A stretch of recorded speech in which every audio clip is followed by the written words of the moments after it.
महमूदाबाद क्षेत्र के प्राथमिक विद्यालय नदवा पहुंचे पूर्व मंत्री एवं सपा नेता नरेंद्र वर्मा ने बच्चों को शिक्षा के प्रति जागरूक करने का प्रयास किया।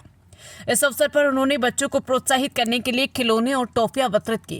कहा कि सभी छात्र और छात्राएं नियमित रूप से विद्यालय आए तथा मन लगाकर पढ़ाई करें।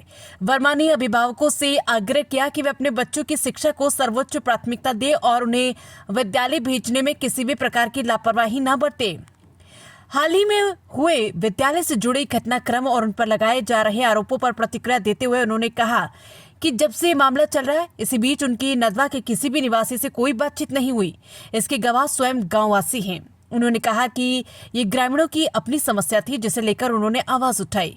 सपा नेता ने नदवा गांव को अति पिछड़े वर्ग का बताते हुए कहा कि मेरे 35 साल के राजनीतिक जीवन में इस गांव का कोई भी आपसी विवाद सामने नहीं आया। यहाँ के लोग सज्जन और आपसी मेलजोल में रहने वाले हैं। जब भी गांव ने विकास की बात कही, विधायक रहते हुए मैंने पूरा प्रयास किया। उन्होंने कहा कि इस विवाद के चलते अब तक वे नदवा नहीं आए, क्योंकि विरोधी लोग उन पर राजनीति करने का आरोप लगाते रहे। नदी से घिरे गांव के विकास पर चर्चा करते हुए उन्होंने कई मुद्दों को रेखांकित किया। साथ ही उन्होंने कहा कि निलंबित शिक्षक के लौटते ही बच्चों का जिद छोड़कर विद्यालय पहुंचना इस बात का प्रमाण है कि बच्चों और शिक्षकों के बीच गहरा लगाव है। हालांकि बच्चों को अब भी अपने गुरुजी का इंतजार है। सरकार पर निशाना साधते हुए वर्मा ने कहा कि मौजूदा सरकार का कोई भी काम धरातल पर दिखाई नहीं देता। केवल झूठ बोलकर वोट लेना ही उनकी आदत बन गई है।